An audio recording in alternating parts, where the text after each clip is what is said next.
Hello, everyone, and welcome to CBA's At the Bar, a podcast where young and youngish lawyers have unscripted conversations with our guests about legal news, topic stories, and whatever else strikes our fancy.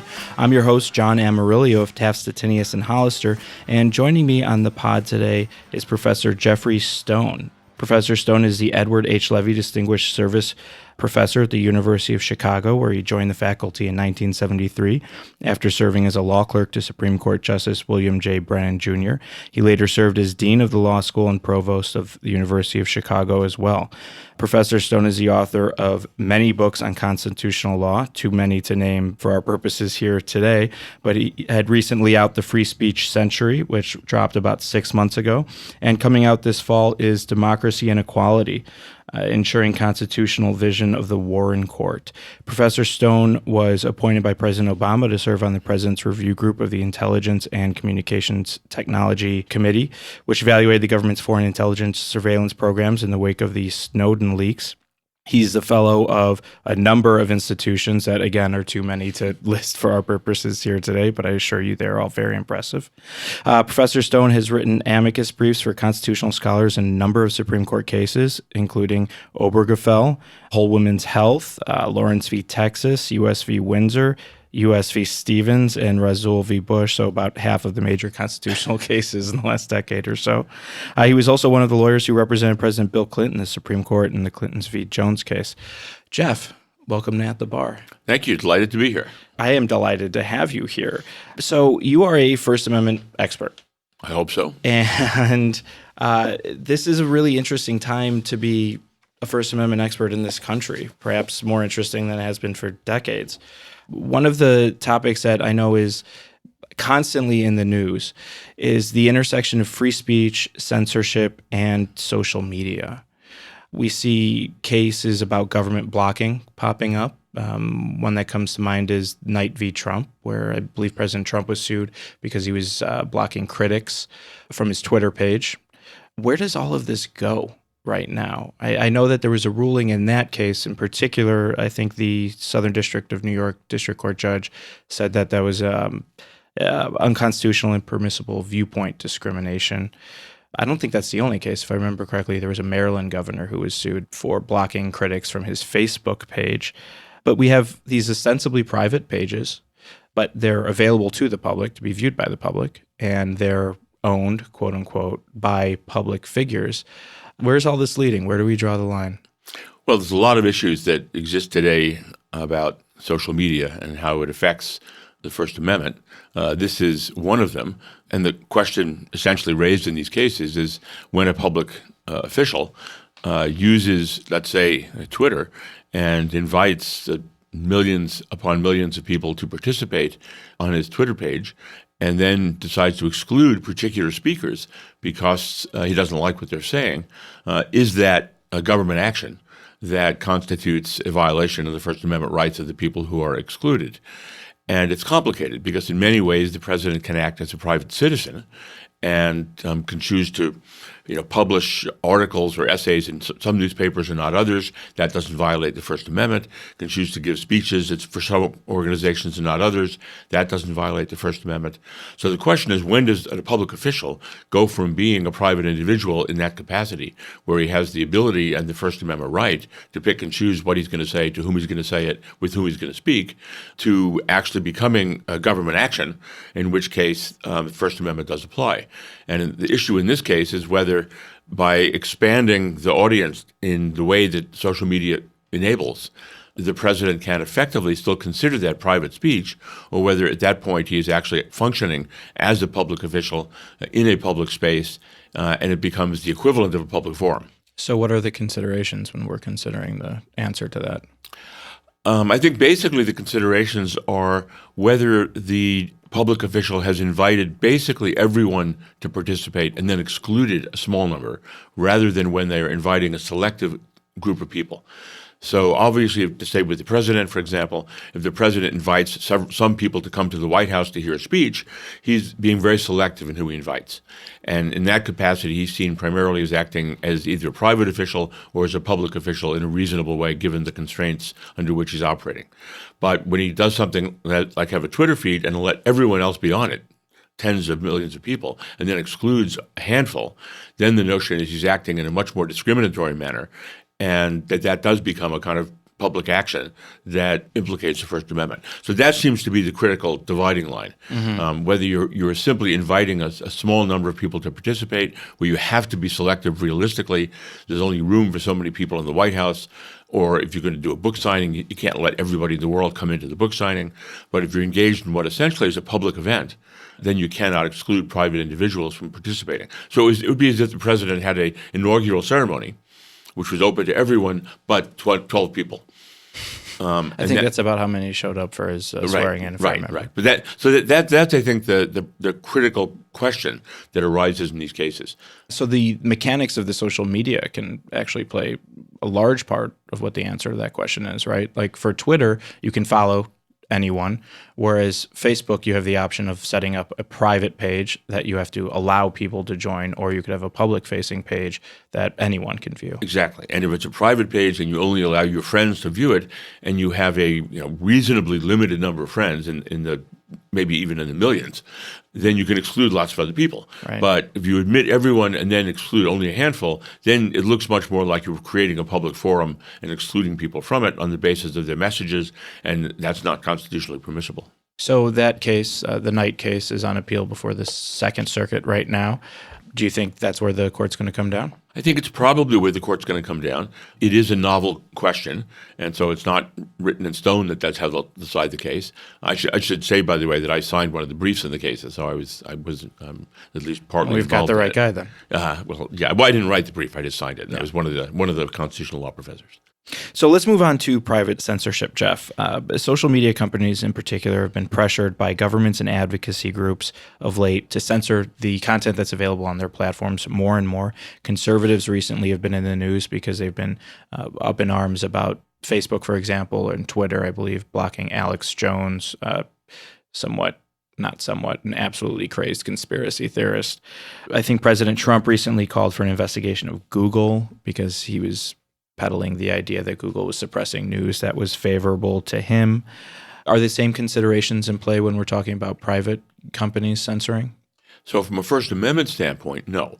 Private companies, whether it's Google or Facebook or whatever, are not the government. And therefore, like the New York Times or the Los Angeles Times or the Washington Post, they are free to decide what they will allow or not allow in their private forum. So the First Amendment is not implicated by those decisions.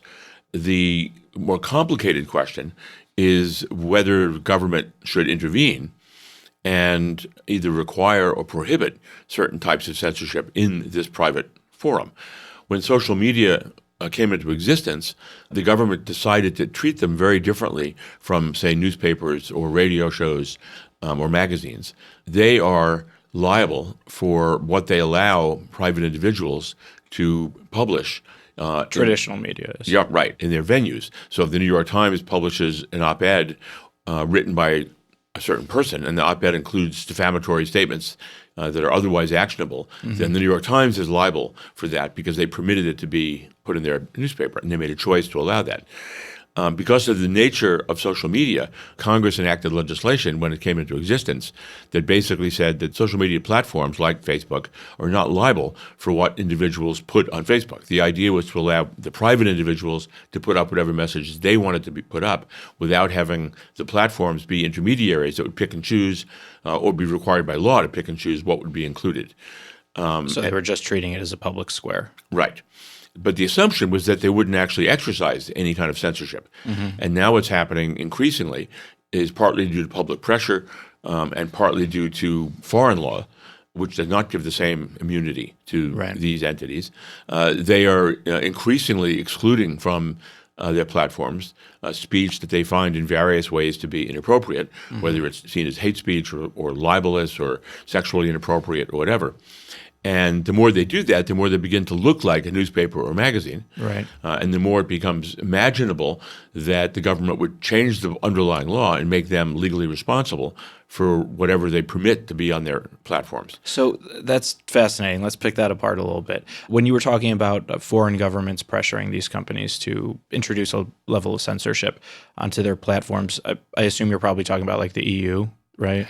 Well, any country. I mean, basically, a platform like Facebook is international in nature. Right. And so, although we may permit certain types of speech without it being illegal, other countries change it. Hate speech is a good example. So hate speech is not illegal in the United States. First Amendment protects it.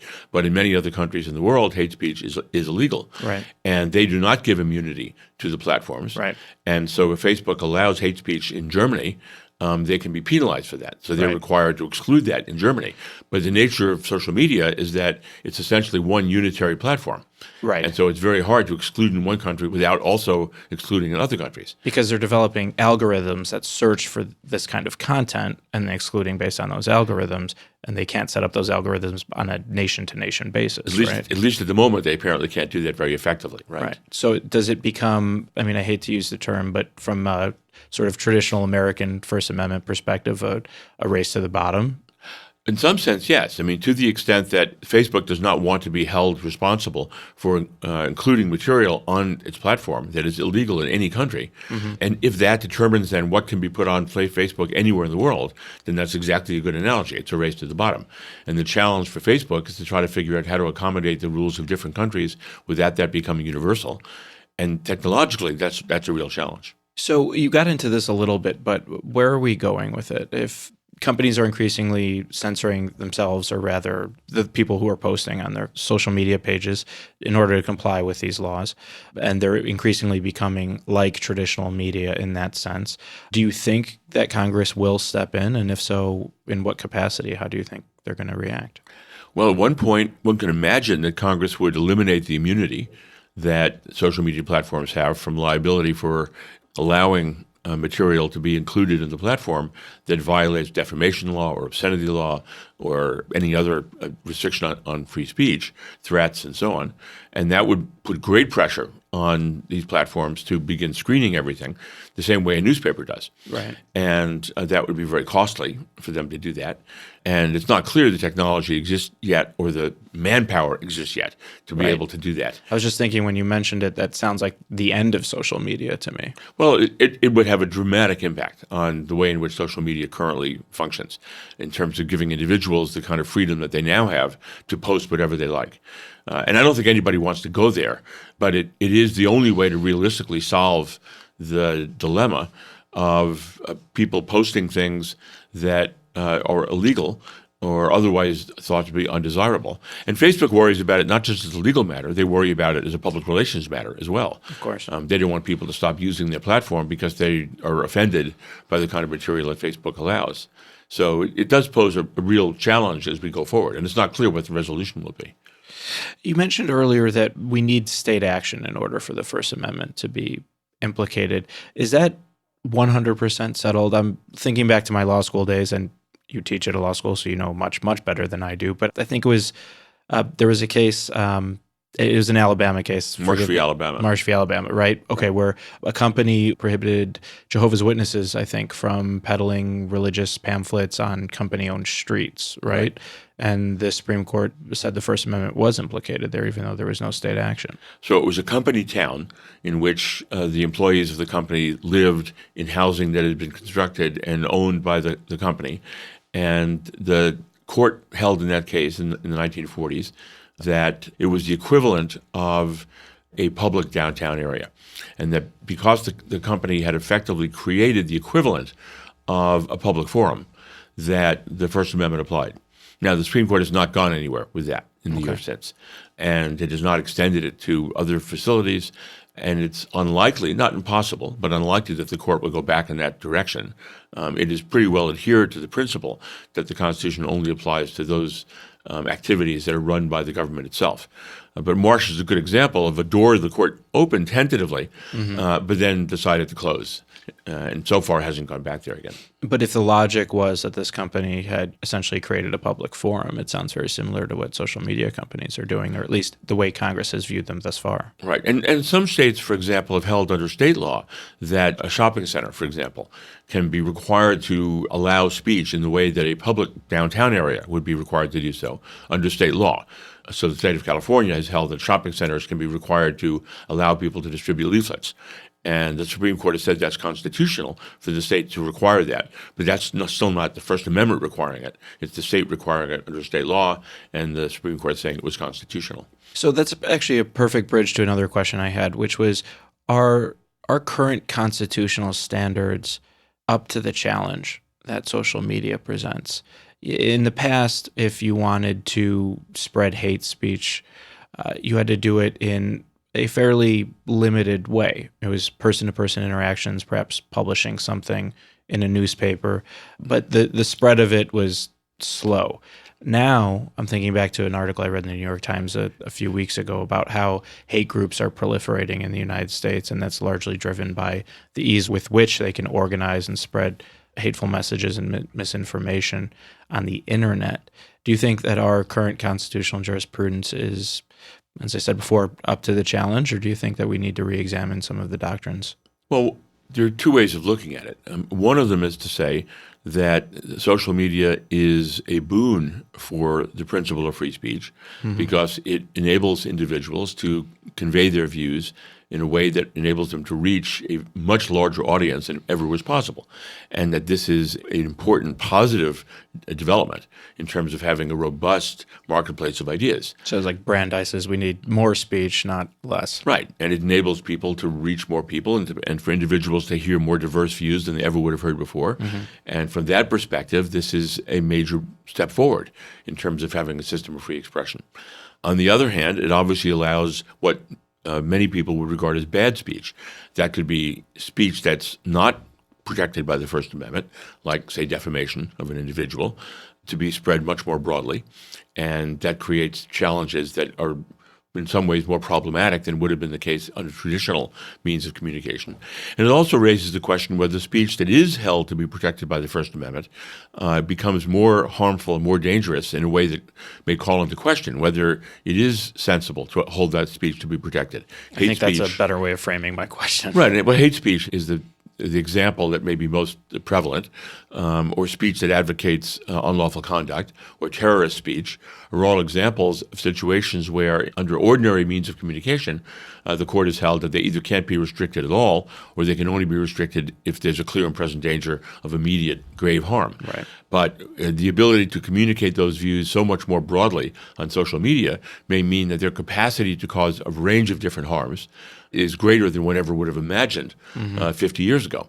And that therefore the court has to step back and ask, well, maybe in light of these changes, we have to take greater account of the need to be able to restrict the speech because its capacity to do harm is much greater than we ever imagined was possible in the past. So it's conceivable that this will cause the court even properly to reevaluate some of these questions as time goes on. But the initial response to this, although it may seem somewhat anomalous, is that at least in the realm of constitutionally protected speech, more speech is better. And therefore, to the extent we're able to empower people who previously could only reach a dozen other people with their views, who now can reach 1,000, that's great. That facilitates a broader, more robust marketplace of ideas. So you have both perspectives arise here. It is a more effective means of communication, which in principle is attractive, but it also means that speech can be more harmful in a greater degree as well as beneficial. And the question is how you accommodate those two things. Where do you think we're headed? I think that there will be a good deal of skepticism about allowing restrictions on speech that otherwise is protected because of the distrust of allowing government to decide what speech is to be censored and what speech is not to be censored.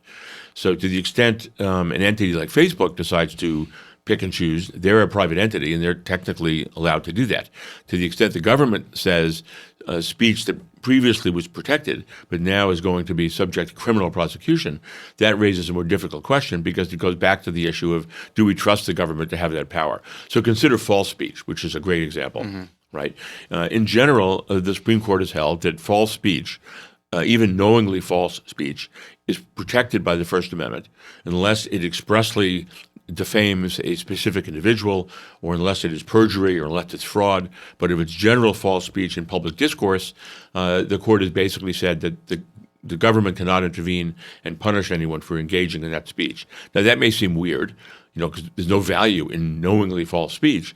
But what the court has understood is to give the government the power to decide what speech is true and what speech is false is to give extraordinary power to the government to be selective in choosing which speech to punish and which speech not to punish. Right. And it's easy to imagine that a political administration will choose to punish speech that is false because they don't like the messages communicated, and that they will not punish speech that's false because it criticizes their opponents. And to give the government that kind of power to pick and choose which false speech to punish is to risk grievous damage to the marketplace of ideas. And so for that reason, the court has basically said that false speech should be corrected in the marketplace of ideas with counter speech. And we know that's not perfect, but the notion is that's better than giving the government the power to pick and choose which false statements to punish. The problem we face now is that the capacity of individuals and organizations to promulgate false speech is far greater than was ever possible historically, and the damage it can do, particularly in a social media environment in which people become so polarized that they only hear certain views and not others. And the capacity of false speech to dominate their thinking and their understanding of the world becomes far greater than was ever possible before. So the example that obviously comes to mind, and this is the front of everyone's mind these days, is Russian interference or Russian use of Facebook to propagate false ideas during the election, to influence the election. Where I agree with everything you just said, but then you see an example like that, and it's frightening. Well, foreign intervention has always been subject to greater restrictions than speech by American citizens, foreign government interference in elections. And so I would imagine a court would uphold a law that prohibited foreign countries from intervening in political discourse in the United States with respect to elections without identifying who they were. And I think that's something that the court would uphold. And with that piece of soothing wisdom, it's a good time for us to take a break.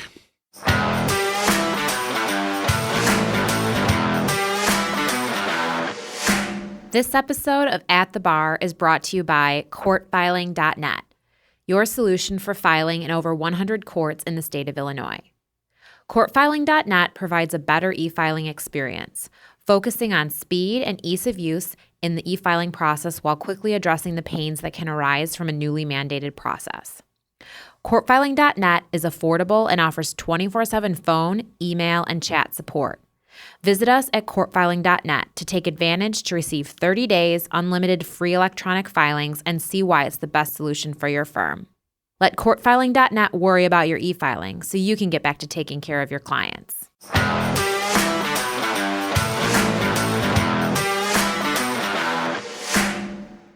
And we're back. So, Jeff, it occurs to me that another topic that is highly related to what we've been talking about today and is also at the forefront of a lot of people's minds is the issue of free speech on campus. It's a highly politically charged topic these days, with the right accusing the left of censoring free speech and the left accusing the right of propagating hateful and harmful speech. Where do you see this debate going? Well, I think the first question that universities have to face is, why is this happening? Traditionally, students have been supportive of free speech, historically, on a whole range of issues over time. And suddenly we hear students demanding that they be protected from free speech they find offensive, and that the university step in and prohibit speech that they find to be problematic. And so one question is simply, why is this happening now? And I think there are several possible explanations for this. One of them is the observation that this generation of students, more than their predecessors, has been raised by parents who have tended to shield them and to protect them from frustration and from fear in ways that their predecessors were not protected. Right. And therefore they get to college without a sense of resilience and a sense of experience in dealing with conflict and challenge and difficulty that makes coping with the challenges posed by offensive to them free speech more difficult than it has been for their predecessors. So thin-skinned millennials. Yeah, I mean, that doesn't say everybody in that generation is like that, but I don't think there's any serious doubt that some significant percentage of them are a bit more like that. Another possible explanation is that particularly those who have been most disadvantaged by this speech, racial minorities, religious minorities, and so on, have been much less represented in higher education in the past. And those individuals in the past may have felt themselves to be uncomfortable and confronted with speech and action that they found offensive and alienating, and yet tended not to make an issue of it. They did not want to be seen as whiners, and they didn't feel they had the critical mass to enable them to effectively raise these issues. Now, with much larger numbers of diverse students in universities, I think they feel more empowered to raise some of these issues, even if they did exist in the past, but they didn't feel comfortable challenging them then. And another contributing factor in this may well be the advent of social media, because in the past, most college students had not experienced a lot of exposure to what would be regarded as hateful speech. Mainstream media would never broadcast or print it. They may have encountered it occasionally, but for the most part, it wasn't very common. But with social media, it's become far more common. And I think for that reason, students are much more attuned to both the pain they experience by being exposed to it so much more frequently, and also to the pain that their classmates experience when they are exposed to it. So I think that has made students much more concerned about this type of expression. And the Trump era, of course, adds to that. Are there kind of, I don't know if the correct term would be countervailing or contradictory forces there, but on the one hand, you described millennials who were somewhat thin-skinned because they were, mollycoddled, for lack of a better term, when they were growing up. But on the other hand, you also just said that they've been exposed through social media to much more frequent hate speech, which you would think might cause them to develop a thicker skin because they have been exposed to it. So can you reconcile those two thoughts for me? I probably missed it. I think in part it depends on whether your group is the one that is the target of the speech. For those who are the target of the speech, I think it is in some ways more difficult to cope with it because of, say, social media. But for those who aren't the target of it, in some ways seeing that empowers them to spend time addressing the problem. I see. So the challenge for universities is to basically educate those students into understanding that the central mission of a university is to create an environment in which competing ideas, however offensive they might be to some members of the community, can be heard and can be addressed and can be responded to on the merits. And that universities should not be in the position of deciding which ideas are good, which ideas are bad.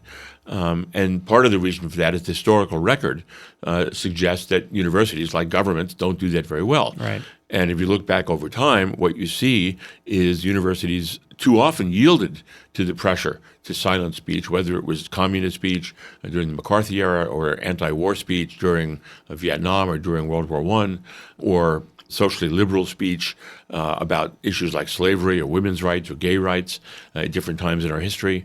And I think they have learned, just as we have learned as a nation, that we cannot trust people in positions of authority to make judgments about what ideas are right or wrong, because even though they may be perfectly convinced that they are right, we know from experience that people who thought they were right later, we've come to conclude were wrong. So people thought that the earth was the center of the universe, or thought that slavery was proper, or that women's place was in the home, or gays should not have any rights, or African Americans should be segregated.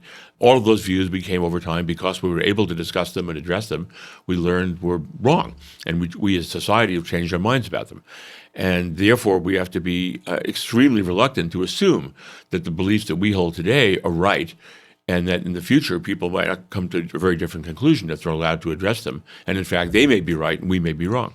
So universities have to be central, I think, to adhering to those views and educating students both to understanding that principle and also to learning how to cope with ideas that they find offensive and wrong-headed and loathsome, not by censorship, but by responding and by addressing those issues on the merits is a critical skill they have to have.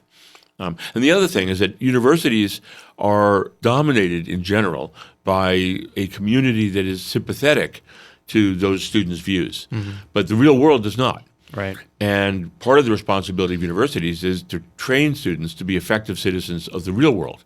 And in the real world, they're not going to be sheltered from that kind of speech. Right. They are going to have to learn how to deal with it effectively and to respond to it on the merits and to win those arguments. And universities have the responsibility of training them to do that. How are they doing? I think it's pretty new at the moment. I mean, the truth is these are not issues universities faced in this way until the last several years.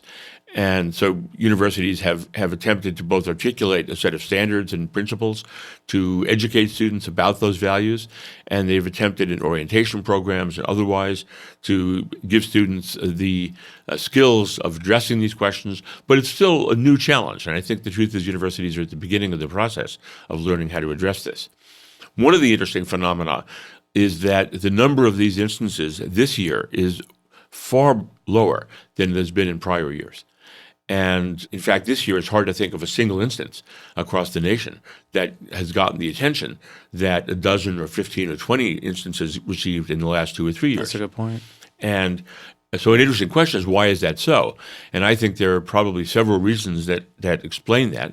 One of them is that the students who invited these provocateurs, people like Richard Spencer and Milo Yiannopoulos and Ann Coulter, paid a huge price for doing so. They were demonized by their fellow students on social media, and this will affect their lives for a long time to come. They will be seen by major portions of the community as idiots and as people of no moral values. And I think that their successors, a year or 2 or 3 years younger than them in college, have seen what's happened to them and have probably learned the lesson, is it really worth it for me to replicate that in my own life?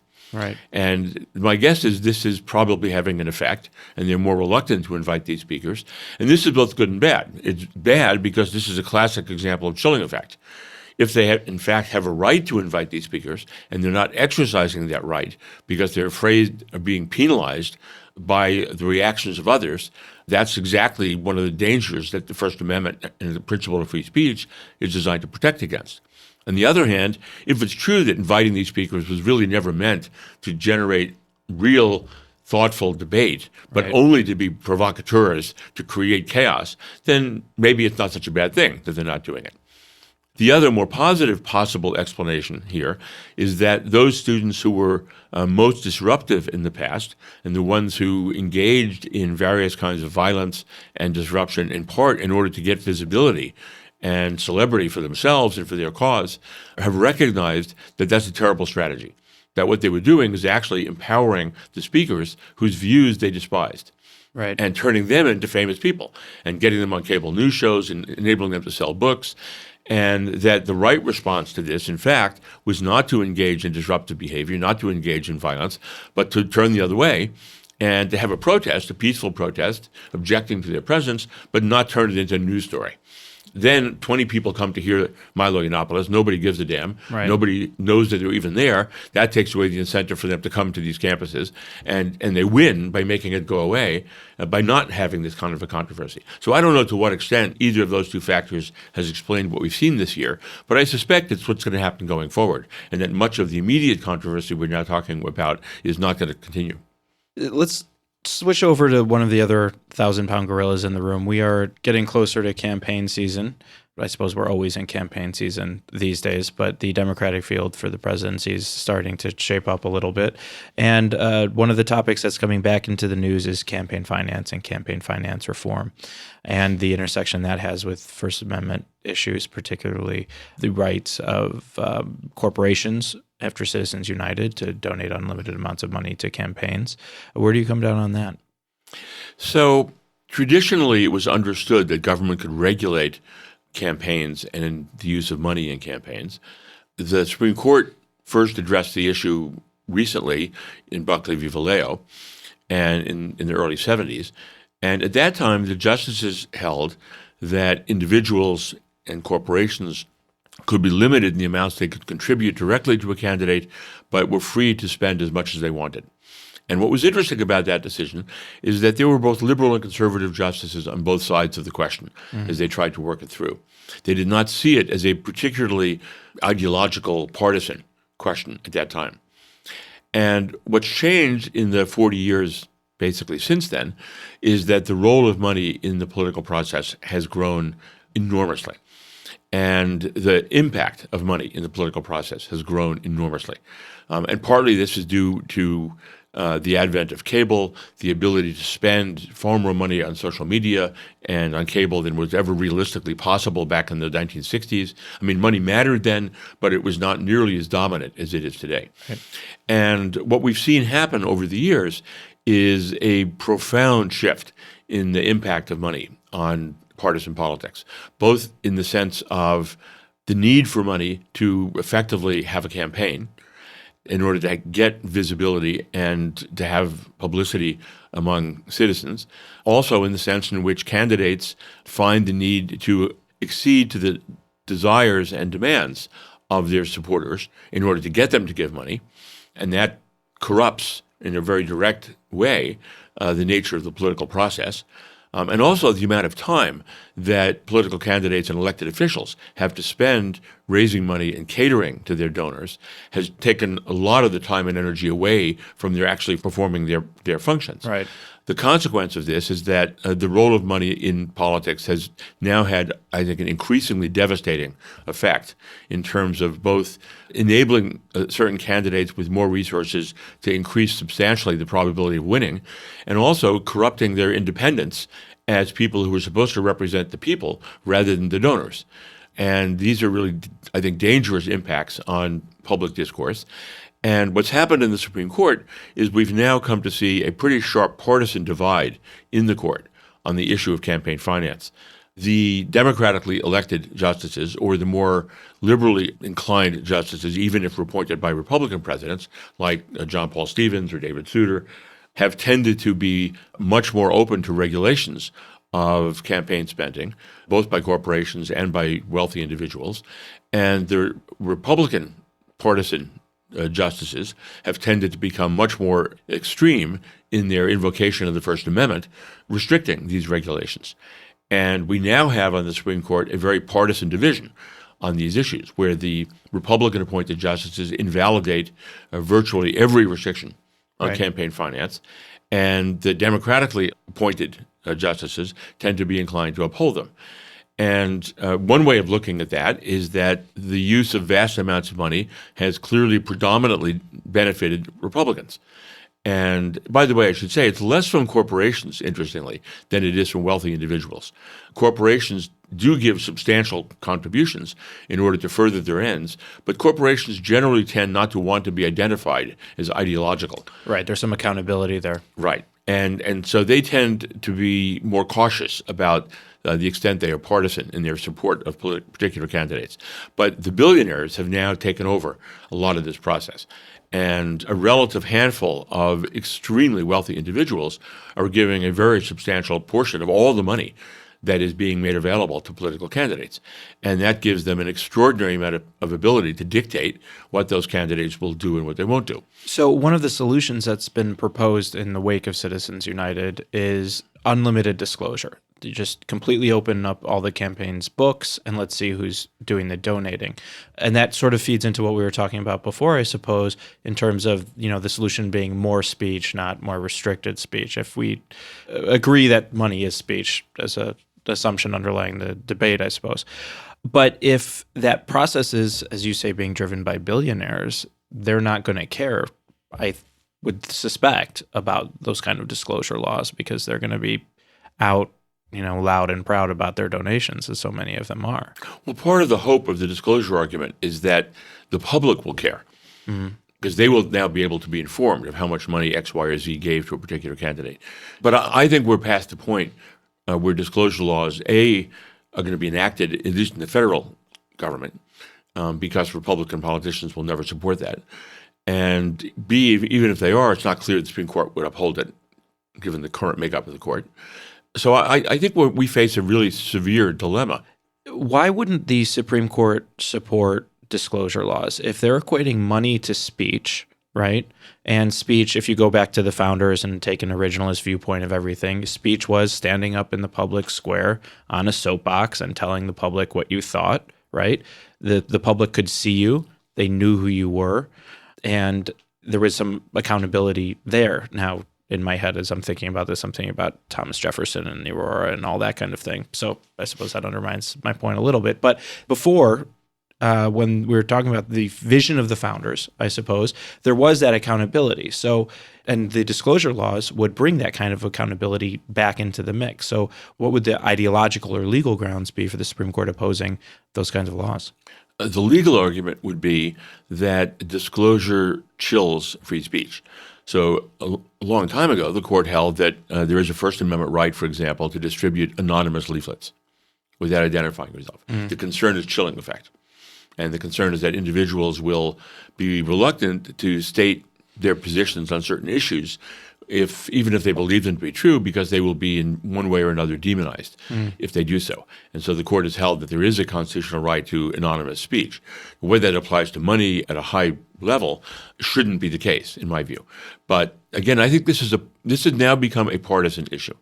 On the campaign finance issue, once Justice Alito replaced Justice O'Connor, the 5 Republican-appointed justices have struck down every regulation of campaign finance that has reached the Supreme Court, and without exception. And I think this is very damning to the court as an institution. I think that although there are real reasons for being concerned about campaign finance regulations, there are concerns in some circumstances about chilling effect. There are concerns about government motivation.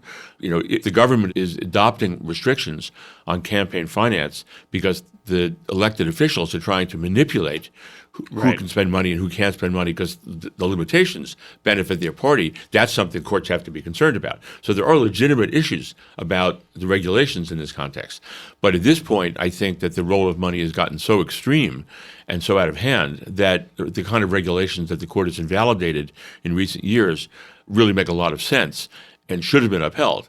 And the difficulty now is it's had a completely distorting effect on our political process. And you didn't used to talk, the newspapers didn't used to talk about the coverage based on who has raised how much money. And now that's one of the first things they talk about. Right. That's how you know whether someone's a serious contender. Exactly. And that's completely bizarre. That didn't used to be the case at all.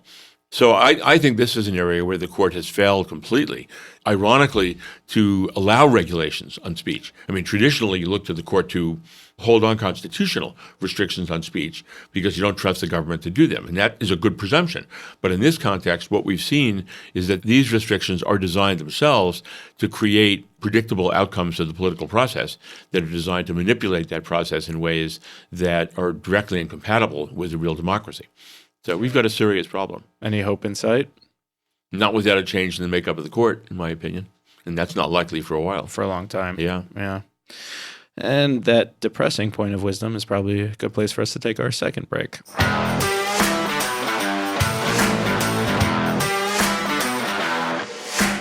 Seeking to expand your legal network, sharpen your skills, and obtain free CLE?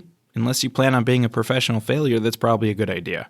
Join the Chicago Bar Association today and connect with lawyers and judges who lead Chicago's legal community. The CBA will help you expand your personal and professional networks while providing practical programs and resources that meet your specific practice needs. New lawyer membership starts at just $82 a year. Learn more at www.chicagobar.org. Need a lawyer? Steve? I do. You look like you need a lawyer. The Chicago Bar Association Lawyer Referral Service has been making referrals for over 70 years to attorneys who have been thoroughly screened for experience in over 40 different areas of the law. Call 312-554-2001 or visit us online at www.chicagobar.org/LRS.